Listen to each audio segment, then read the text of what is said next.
Let me introduce you to our exceptional speakers. Mrs. Antonia Trichopoulou is medical professor and president of the Hellenic Health Foundation. She is going to talk about the Mediterranean diet and how it could contribute to achieving the Sustainable Development Goals. Mr. Paul Greenberg, author of 4 Fish, which is available in Greek, by the way, American Catch and the Omega Principle, will initiate us in the Pesca-Terranean diet. We'll see what this is all about, and in aquaculture. Mr. Aris Kefalogiannis, Vice President, Sales and Marketing, GAEA Products, will explain to us why olive oils are the so-called crown of the Mediterranean diet, along with the extra virgin olive oil. And Mr. Christos Apostolopoulos, President of the Greek Federation of Dairy Industry, will talk about the significant contribution of the dairy products to the healthy benefits of the Mediterranean diet. Unfortunately, Mr. Walter Willett, Professor of Harvard Chan School of Public Health, had a little accident. He broke his leg, so he's not going to be here with us, but he sent a video. If we're ready, we can watch it.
Okay, so we heard that we have to increase food production, mostly grains, the daily proportion of fish, of dairy products, of egg, in order to be healthy.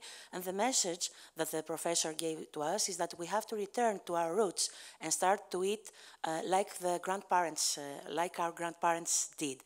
So we are going to start with our speakers here, and we will have the time after they finish their speeches for them to answer some of your questions. So, Mrs. Trichopoulou. Okay. Thank you for being here, and good morning to everybody. Well, I think that this Lancet report, the EAT report, is of global importance. And there is much to do for changing the current food systems, and in order to agree with the United Nations goals for a sustainable food system. And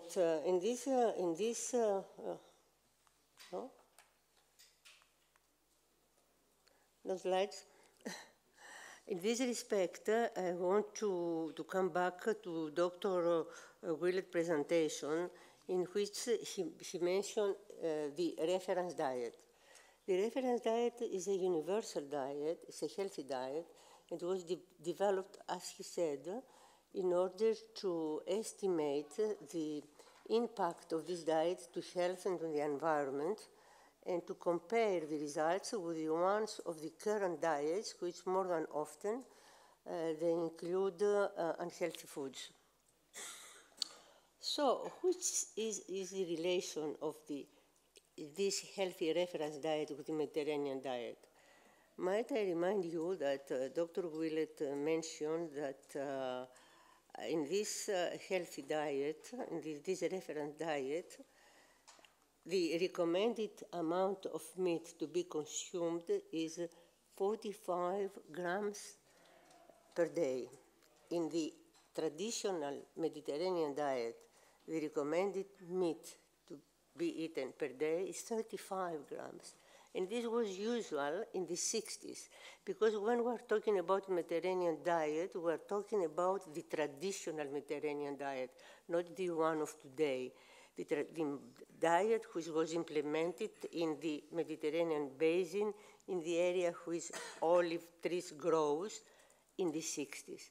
Because after the 60s, many socioeconomic changes happened in the area, and among other things, also our dietary habits changed. And in addition to that, the Mediterranean diet is a plant-based diet, as it is the reference diet which was developed by this EAT report, in this EAT report. Of course, there is a differentiation that we consume. Mediterranean diet does not exist without olive oil.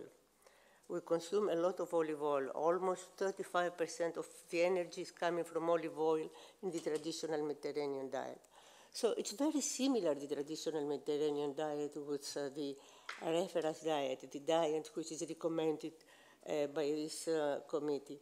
And then I'm coming back also to what Dr. Willett mentioned. He mentioned that in the 60s, a Greek man at the age of 45, he was the most longer-lived person in the world. He was expecting more years ahead for a life than a Japanese, an American, everybody, any other man in the world. Today, according to a very recent Bloomberg report, first in the ranking are the Italians and the Spanish, and then the Greeks. They obtained the 26th position. 26th position in the ranking, and they lost after the 2017 till 2019, in 2 years, 6 spots. From 20, they are now in the 26th ranking. That means that we are abandoning the Mediterranean diet in a high speed, although many other countries, they are increasing their adherence. And of course, Italy and Spain, and of course, many Northern European countries. Having said that, I want to mention that the Mediterranean diet from us, evolved from a dietary pattern to a pattern of sustainable diet with many environmental assets. The Mediterranean, that's why it was in 2010 recognized, the Mediterranean diet. It was inscribed at the UNESCO list of intangible cultural heritage, because Mediterranean diet is not simply a sum of nutrients, of calories. It's a way of living. It's very close to the way of cultivating traditional foods. It's very close to the territory, and refers to skill, knowledge, practices, and tradition, ranging from the landscape to the cuisine. So that's why the Mediterranean diet was inscribed in the UNESCO list of intangible cultural heritage. Besides that, in 2010, Mediterranean diet was recognized by the Food and Agriculture Organization as a model for sustainable diet. And then at that time, in 2010, in a meeting of ministers of agriculture, it was mentioned that countries, communities, and culture that maintain their own traditional food system are better able to conserve local food specialities with a corresponding diversity of crop varieties and animal breeds. And then those countries which they respect their traditional food system, they show a lower prevalence of diet-related chronic diseases. So that even from the 2010, the Food and Agriculture Organization, they recognize the link between the environment and health, between health and a sustainable food system. So it is very well recognized in the last 20 years, and there are many, many papers that the traditional Mediterranean diet is associated with longer survival. But when we're talking about Mediterranean diet, what do we mean? In our everyday life, it's the food which we are consuming. So one could relatively easily say that at least partly, these beneficial effects of the Mediterranean diet to health, they are associated with the traditional foods on which these diets largely relies. So I want to tell you something else also which closely related to the environment, that for the traditional foods, local products are generally used. And when local products, they are used, that means that also we serve biodiversity, we are using local cultivars, and it also will contribute to the employment of people. So in a way, when we're talking about traditional foods, we preach produce locally, consume locally. In this way, we serve both health and the environment. So, I mentioned before that Mediterranean diet, as it was mentioned by Food and Agriculture Organization, besides being a healthy diet, is also a sustainable diet. And this is because it's plant-based, and by being plant-based, it has a low consumption of animal products, smaller water footprint, and lower greenhouse emission, greenhouse gas emission. So, by definition, the Mediterranean diet, the traditional Mediterranean diet, is a sustainable diet. It's a diet with many environmental traits and characteristics. I want to mention, since we are now in Delphi and nearby there is a forest of olive trees, that olive trees are barrier not only to desertification and erosion, but also it's a kind of a sink to remove carbon dioxide, because they absorb and they fix the carbon dioxide in the soil. And on the other hand, it was calculated that in the production of 1 liter of olive oil, olive trees remove 10 kilograms of carbon dioxide from the atmosphere. So this is very important, and now being close to this forest of olives, I mean, I think that they contribute a lot to a better environment. Before ending my short presentation, I want to bring also to your attention that we are studying the traditional food the last 20 years. We are registering them, we chemically analyze them. And one day we said, okay, let's see if the traditional foods, they could have nutrition claims. And then we found out for the 200 traditional foods we have studied, more than 1,000 nutrition claims could be used in these traditional foods. We forget what they are offered. We never know that capers, for example, they are offered flavans and flavonols. We forget that one piece of pies with various wild greens, it's better antioxidant source than even red wine. We forget how many vitamins and minerals they are offered by the traditional Mediterranean diet. And also, we forget or we do not know that these elements could be used for advertising these foods and using the nutrition claims. So, ending my presentation, I think that we have to go back for the future. And I think that the traditional foods, traditional Mediterranean foods, it's a great opportunity to produce excellent products and to promote the Mediterranean diet. And this approach should be done considering both the local needs with national level ones. And then, closing my presentation, I think also that is important, more specifically now that at least in Greece the Mediterranean diet is almost abandoned, more specifically among the young generation as the data they show. That is our duty, this last moment, to transmit this knowledge to our children. And this in order to contribute to better health, preserve cultural tradition, support agricultural economy, and protect the environment. Thank you.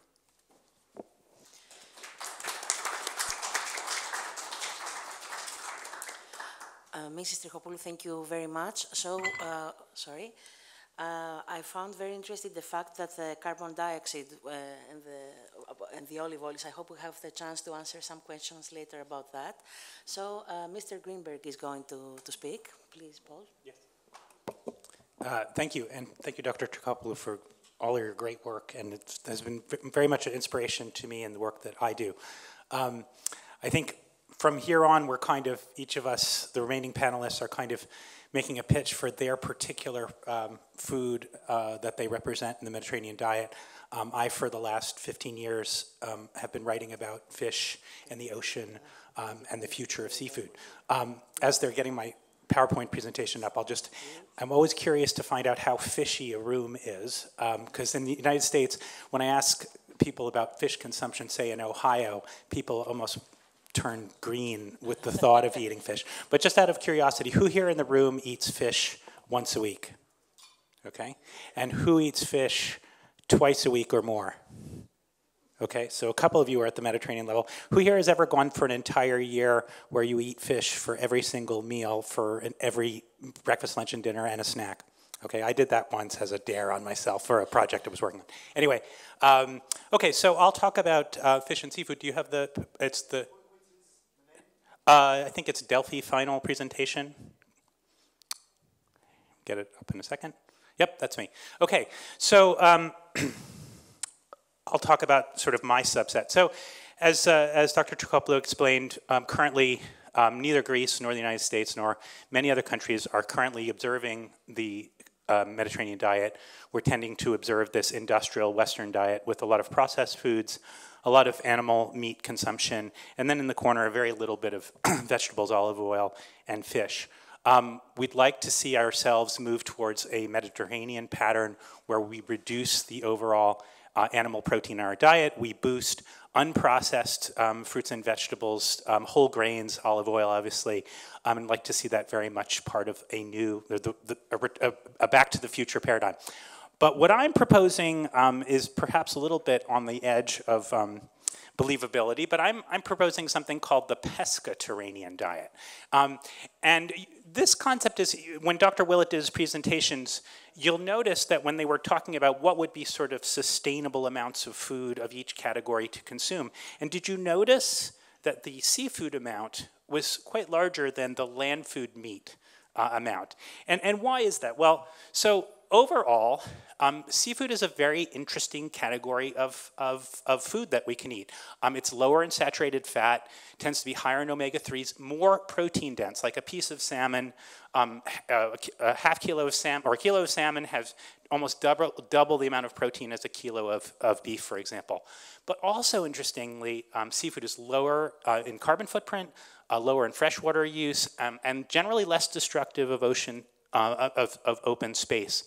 This has to do with a number of different sort of biological factors of seafood. Fish float, so they don't have to stand against gravity, so a lot of that energy can be incorporated into the flesh of fish. Fish are cold-blooded, so they don't have to put energy into warming their bodies. They can actually use that energy to make meat. But which seafood should we eat? Should we just say, okay, let's just eat tons and tons of fish? Obviously not. If we're going to have a pescatarian diet, we have to look at which seafoods really work for us and also work for the planet. One thing we could do is to start eating these smaller fish, like anchovies, like sardines. These are generally referred to as forage fish. And in the present model of fisheries and the way fisheries work, something like, so we catch about 80 million metric tons of fish per year.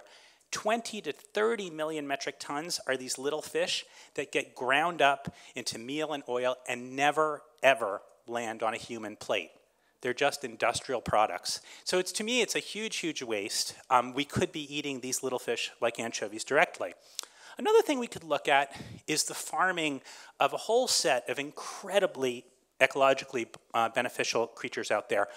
Things like mussels, for example, which I know you are already growing in the northern part of Greece, mussels and also various seaweeds. These organisms filter the water. They actually make the water cleaner.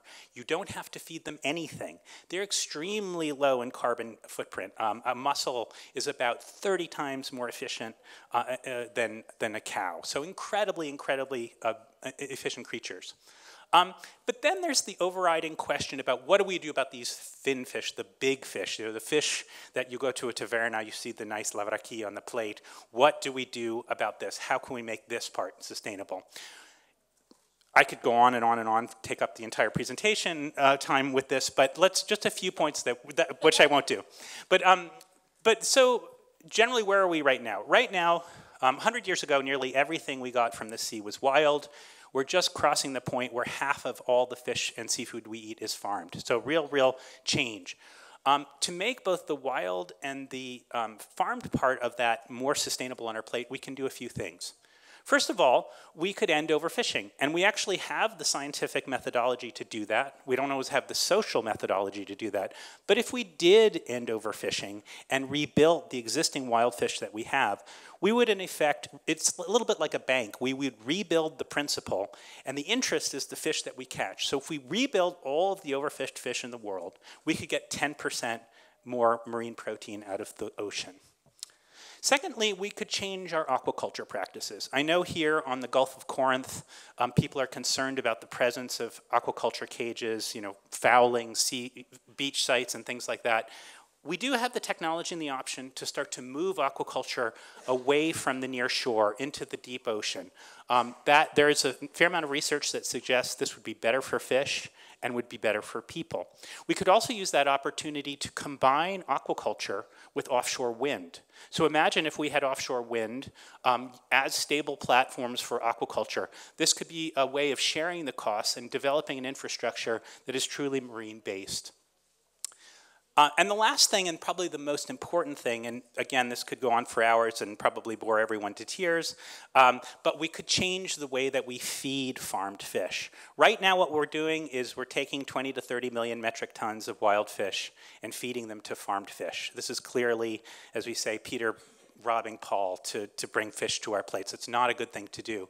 But we now have the technology to convert food waste into animal feed through the process of intermediary organisms like black soldier fly larvae and other different things like that. So we could do that.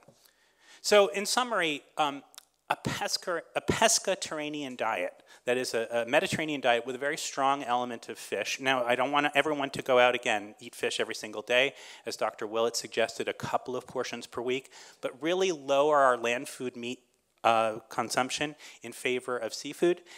And if we had a pescatarian diet, we could have something that would be better for us and better for the planet. So thank you.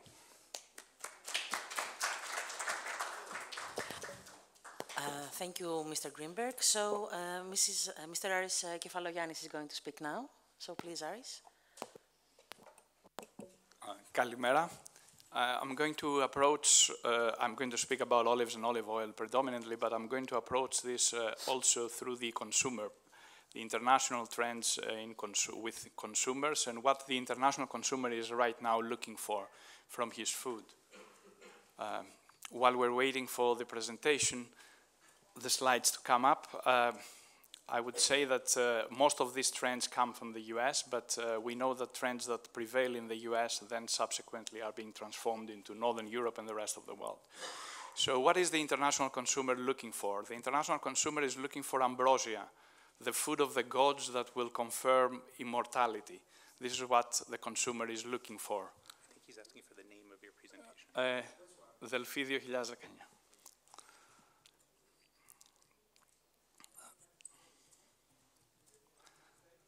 Okay. There we go. What is also very interesting is that the new generation in the US is changing perception about takeaway foods, and the prediction is that cooking is cool and a lot of food is going to be now prepared at home. Also, the food decisions are against the big brands. Here we are talking not generally about brands, but the 5 CPG brands that are responsible for 95% of the food we eat. They hate corporate greed, they reward social good, they demand transparency from the food brands that they buy their product, they support brands that have the same values with them, and they're extremely concerned about the impact of the food they consume on the planet. The film's advertising is not about products and brands anymore, but it is about stories of people, the culture of products, how products are being produced. And wellness, which is the term that is coming from the ancient Greek evzoia, is the ideal of the consumer. To reach the state of wellness, you must be healthy, because if you're not healthy, you cannot enjoy life. And good food is preventive medicine. And then, of course, part of the joy of life is flavors, the tasty food. And then the Greek Mediterranean diet, I think, fits very well with this concept of wellness. And finally, we see a lot of producers of products trying to educate their consumers about their products. Here you can see our olive oil bar in Athens, where within an hour we try to explain to the consumer how to choose olive oil and what importance it has in transforming culinary, their food, but also in terms of health benefits. Now, does the Greek Mediterranean diet has answers to all these questions, to the quest of the modern consumer? I think the Greek salad epitomizes what the Greek Mediterranean diet stands for: olive oil, olives, a lot of vegetables, and protein from the cheese, colors, flavors, aromas. This is the wealth of the Greek Mediterranean diet. But also, as the modern consumer is looking for experience, I think our lifestyle, with the food being in the center of the family, of the friends, being part of the joy of life, the dream of life, or as a German philosopher said, of all the people, the Greeks have dreamt the dream of life best. That's, I think, an essential part of the Greek Mediterranean diet, the lifestyle. And then, of course, immortality. I mean, there have been many, many studies. This, of course, caught the eyes of the press in the US. Stamatis Moraitis, diagnosed with cancer in 1974, a Greek-American, was given 6 months life expectancy, came back to Ikaria, died 2 years ago after all his doctors, his relatives, everybody else had died. So this is all about the healthy character of the Greek Mediterranean diet. Now, in the epicenter of the Greek Mediterranean diet, as Antonia also said, lies olives and extra virgin olive oil. This is our main source of fat. Fat is good for our health if it is good fat like extra virgin olive oil. And this is a food product that has been around for 5,000 years. 3,000 years before Christ, it was the base of the Minoan civilization, a source of wealth as well for the Minoan civilization. And of course, if we look into the health benefits of olives, they are equally significant as with olive oil, because we talk a lot about the health benefits of olive oil, but olives are equally healthy as well: cardiovascular health, protection from cancer, vitamin E for our skin, for our eyesight, oleocanthal, which is a very important substance in olive oil, and olive oil is related now in all the recent medical studies in the US with Alzheimer prevention, with cardiovascular, with the avoidance of cardiovascular diseases. All the modern research with the reduction of inflammation, extremely important. All the modern research points on the health benefits of olives and olive oil.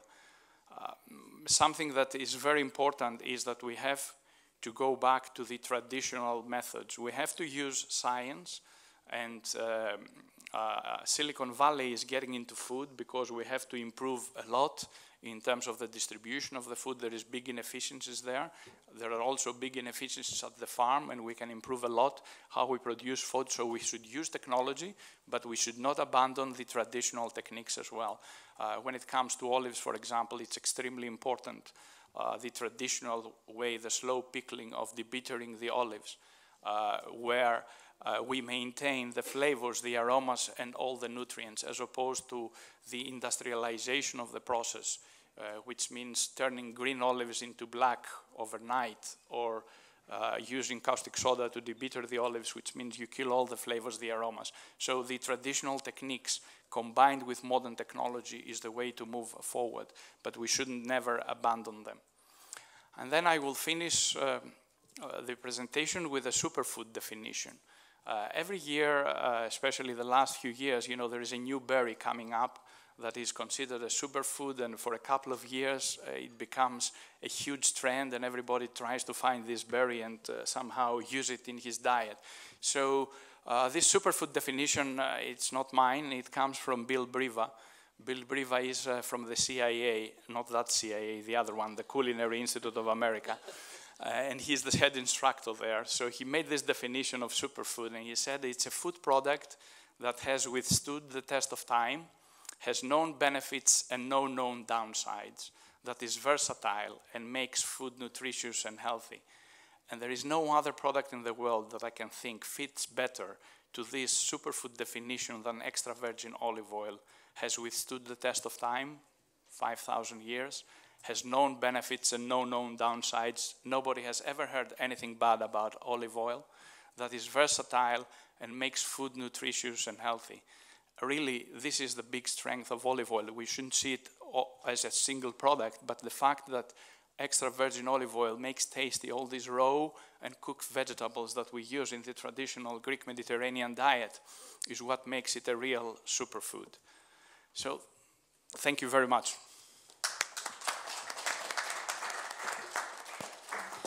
Thank you, Aris. So we talked about fish, we talked about virgin olive oil and olives, we talked about wellness and immortality. And now it's the turn to learn how about the dairy products. Mr. Christos Apostolopoulos, could you please give me the...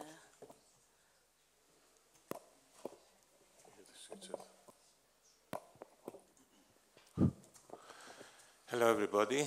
Thank you for your presence today.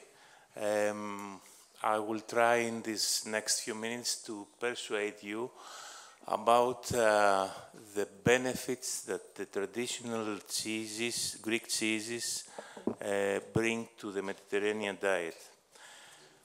I will start with a slide that always I present to our members to persuade them that our future is in front of us and we see far away. So what we are looking for? Of course, to increase our profits, and whoever else thinks otherwise, he's not really realistic. How do we achieve that? There are two schools. One say, being competitive by reducing the price, so you increase the sales. And the second is you increase the added value, so you get more profit. What is value? Value is not the price. Value does not relate to the cost. The value is related to a kind of replacement. It is what the consumer feels when he pays to buy the food. It's the benefits that he gets for a certain price. It's what we call value for money. Well, having said that, let's see what are the values. And there are many, many more. So, having said that, I believe that traditional cheeses go hand in hand with Mediterranean diet. Thank you.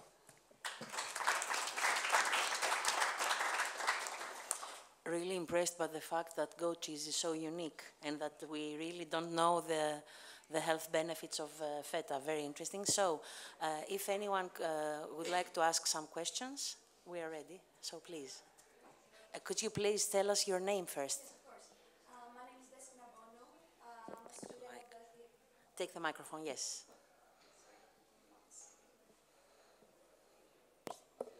Okay. So my name is Despina Bonu. I'm a student at DURI, the American College of Greece, and I would like to address a question to Mr. Greenberg. So, my mother's family is coming from the small island next to Ikaria, Forini. So I had this great-grandfather who was a fisherman up until the age of 96. He died at the age of 101, 5 years ago, yeah. And his diet was fish-based. However, every time he would visit Athens, I remember him saying, sorry, I'm kind of nervous. Okay. I remember him saying that the way he would cook fish in the island had nothing to do with the way he would cook fish in Athens. And he would follow the same procedure, but he would always complain that the end result in Athens was awful. He would say that fish did not taste as good and he could not really taste the nutrition in it. So, I wanted to ask you, is it really possible for a person to achieve this healthy way of life and wellness, evzoia, as we say in Greek, by buying a fish from the local mini market or the supermarket, which needs defrosted? So, is it really possible to achieve this more healthy way of living? Thank you. Excellent question. I think all over the world we are seeing the disappearance of small artisanal fishermen, and it's happening not just in Greece, but also in the United States. People don't know this, for example, that New York City used to be the oyster capital of the world. It used to be when you went to New York in the 19th century, you'd say, I'm going to New York, and people would say, oh, good, enjoy the oysters. The average New Yorker used to eat 400 local New York City grown oysters per year. So a huge shift has taken place. At the scale that I think I would like to see a pescatarian diet take place, probably this small artisanal fisher fleet is not going to get us all the way there. There's just not enough fish in the ocean, and small artisanal fishermen just don't have the market penetration that they once did. That said, I do think we are seeing in the States, for example, an effort to try to bring artisan fishermen back into the market.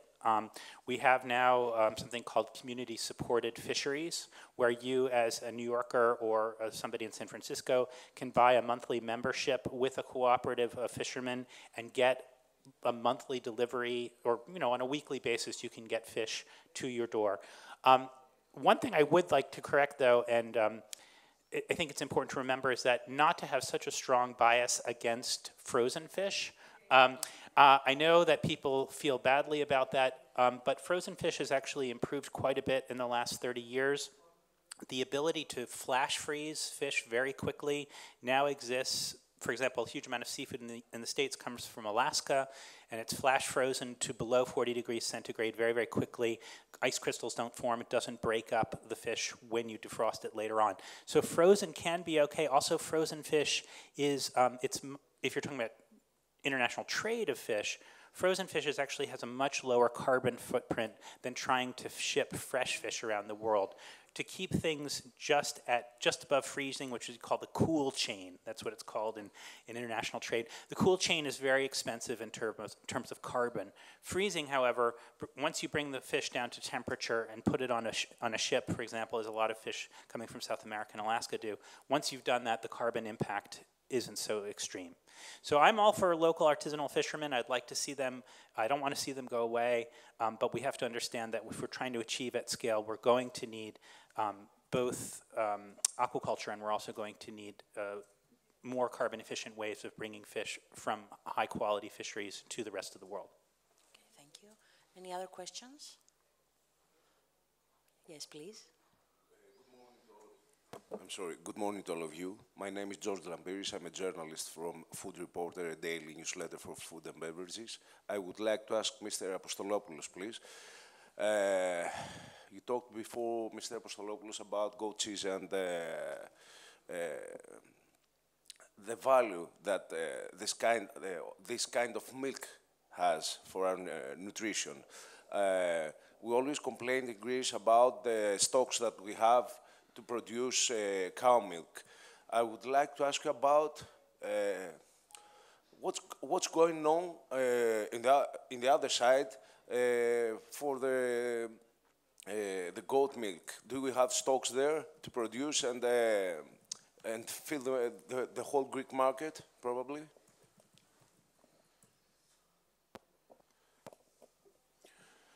Yeah, this is a very good question.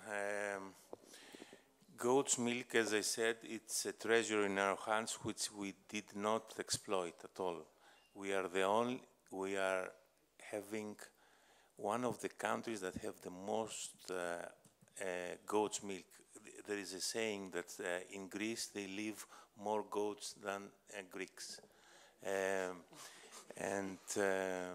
Unfortunately, having that as a fact, we do not produce any PDO, protected designated origin goat cheese. We have not produced any goat cheese with an identity, whereas other countries with far less production of goat cheese have produced many more and to a very substantial value. Goat cheese is mostly consumed through the feta cheese. Feta cheese usually gets about 20%. Of course, the limit is 30%, but usually, on average, the feta cheese is produced with 20% goat cheese and 80% sheep's milk. So I would say this is a very big opportunity, and it is nice that you mention it, that we need to promote the goat cheeses and to create their identity behind not only the organoleptic characteristic, but based on their nutritional value. Okay. Do you also, I'm sorry, do you also have numbers for the stocks for goat milk and for cow milk, for example? To give an example.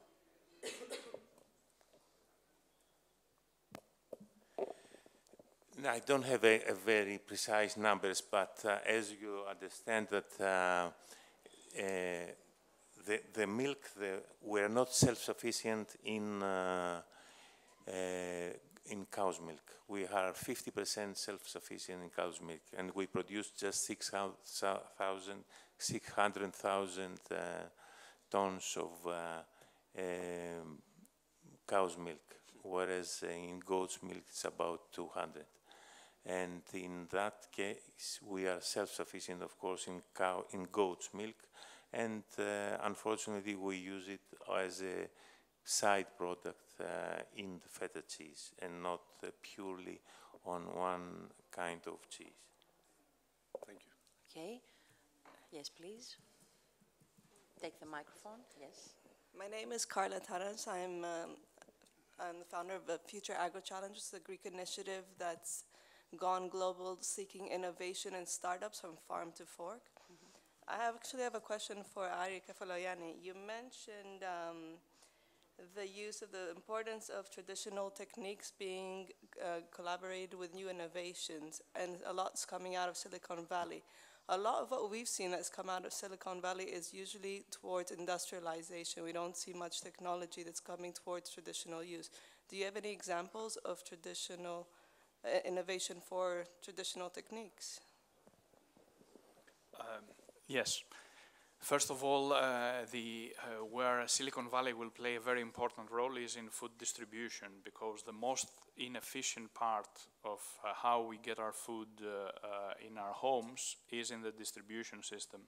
So, for example, we have a simple metric that we say that everything that we sell at the door of our factory as one, the European consumer will pay anything between 2.5 and 3.5, whereas the equivalent in the US will be 3.5 to 4.5. So a lot of value is being lost in the distribution without adding anything to the product. And for the final consumer, this is where Silicon Valley will play a totally vital role. Also, there are inefficiencies in the way that we cultivate things without disturbing traditional techniques. But for example, let's talk about the olive cultivation. The most important enemy of the olive is the olive fly. Today in Australia, they can do a very good job in killing the olive fly with drones. So you have a drone, the drone goes specifically to the tree. The time that is using the pesticides to kill the olive fly, also you can have a picture of the tree. A picture of the tree to a qualified agronomist, he can immediately identify if the tree has a disease or any problem, and therefore he can intervene. So this is a very simple example of using technology in making agriculture more efficient, not disturbing the traditional techniques. Yes, of course. Yes, Paul. Yeah, I would say also within both fishing and aquaculture, big data and technology is starting to play more of a role. In wild fisheries, we always have the problem of bycatch, for example, where you have the unintended species getting caught along with the intended species. So there are some technologies being experimented with to be able to actually look inside a fishing net to see, are the wrong species in the net, can we avoid them? With aquaculture, one big problem has always been with finfish is overfeeding, for example, and then this feed accumulates on the bottom and creates an environmental problem. We do now have technologies that can actually closely monitor the amount of feed in the water, the amount of feed that the fish are eating, and therefore reduce waste and improve environmental quality under the farm. So do we have any other questions? Okay, since we don't have, I don't know, we have a few minutes left. I don't know if any of our speakers would like to make a last comment. Ms. Trichopoulou, would you like to give a final message about the Mediterranean? I think that it's well, one of the reasons, we started and we organized this meeting about traditional food is that, as Christos, Mr. Apostolopoulos mentioned before, we do not have enough traditional foods recognized at the European level or protected. And for example, several years ago, I was trying very hard to protect the yogurt. I remember that I was asking during the Olympics to promote the traditional yogurt. Now yogurt is lost. It belongs to Turkey, it belongs to Bulgaria, it's not, we call that Greek yogurt, but it's not protected. And the same will happen with Trachanas. Trachanas now, I remember 3 years ago we have a project about traditional foods in the Black Sea countries. And then, well, the Turkey and Bulgaria, they were participating, and actually they were following the technique which we developed in Greece in studying the traditional foods. And then in Bulgaria, they proposed mountain tea, which is sideritis, and Turkey proposed rahanas. So, and then we could not say anything. It's a common food. So we have, to react. We have to protect these products. We have to study them. Thank you. Anyone else? Would you like to make a final comment? Yes, Paul? Well, I'd say, one thing that gets kind of not exactly ignored, but missed when we talk about the Mediterranean diet is that at the center of the Mediterranean diet is the Mediterranean, is the sea itself. And I didn't go into it in my talk, but the Mediterranean Sea itself is highly stressed. It is suffering from unprecedented levels of overfishing. The question of where are you going to site aquaculture in the future is really, really strong. I think given this particular venue, that it is a forum for cooperating across national boundaries, there is no bigger opportunity for cooperation than the Mediterranean itself. We have over 20 countries bordering this sea, using the resources of this sea. And I guess I would encourage particularly the younger people in the room today to think about the health of the Mediterranean going forward, because without a healthy Mediterranean, you can't have a healthy Mediterranean diet. Thank you. Please, Aris. Yes. We talk a lot about the Mediterranean diet, but I think what we miss is that the discussion on the Mediterranean diet is based on the Greek Mediterranean diet. All the healthy elements of the Mediterranean diet are based on the diet of the Greeks in the 60s and the Cretans in the 60s. And to highlight how important this is, I will tell you, in 2009, in a very big conference at the Culinary Institute of America, with all the opinion leaders invited there, 800 people, the vice president of the Culinary Institute of America, he said, we launched the Mediterranean diet in the US in 1997 based on the work of Antonia, Trichopoulou, and the Greek Mediterranean diet. I think this is something that we must not forget. It's a great heritage that we have not used. Okay, thank you. Of course, yes, please. Press the button.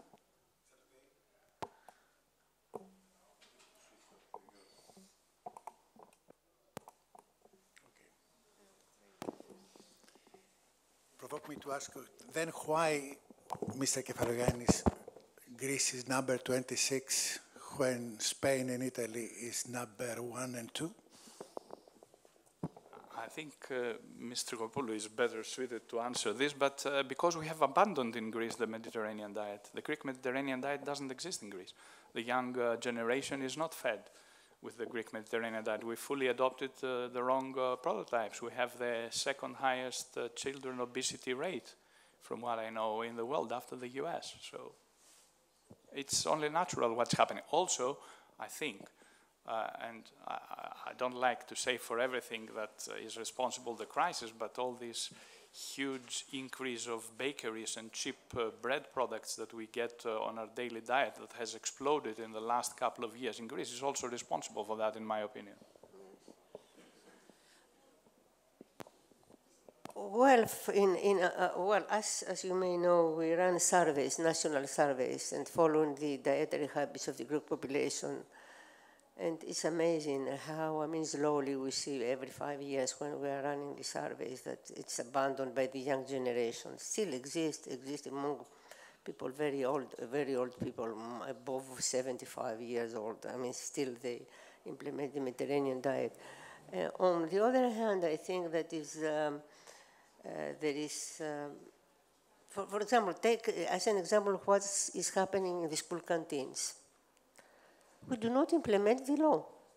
If the kids in the school canteens, they have the opportunity to try all these things which they are forbidden according to the law. So sometimes you have to decide and to accept that you have to implement the law. Have a nice law, and then if you go to the school canteens, everything, it's no fruits they are offered, no milk is offered, no fresh juice is offered. There are only some pies which they are done with a lot of margarine full of trans fatty acids. So that's one thing. It's not coherent. There is no continuity in having, in promoting the Mediterranean diet. And I think also that the family is very important to that. And then also advertisement plays a lot on that. We did a study, I hope that is going to be published quite soon, and we found out that the claims for the foods which advertise to the children, they do not meet the recommendation even of the industry, at a range of 67–70% of the foods which they are for children. Their claims, they are wrong. So on the other hand, you see, and you know, in a way, I feel very sorry. My colleagues in Spain and in Italy, they have a policy, they plan. I don't know. It's a social, it's something social. It's our society. Something's going wrong. Since we have 1.5 minutes, would you like Christos to make the last comment? Thank you. There is a misconception that all these nice ingredients, nice old foods that contributed to the Mediterranean diet are not existing anymore. They are spoiled, they are contaminated, they are produced from genetically modified organisms, and so on. That is not true at all, at least for the dairy products. And most of the sheep and goats are local breeds that cannot, you cannot replace them with these high productive breeds of Europe, because they cannot climb our cliffs. They cannot live in our mountains. So these type of products are by definition organic products, not only contaminated. They are purely organic products, and these are benefits that we have not brought up and to increase the added value of our productions. So we have a big opportunity in front of us. We have the treasure in front of us, and it is nice for the consumers to know it and treasure it by buying them. Thank you. Thank you all. Have a nice day.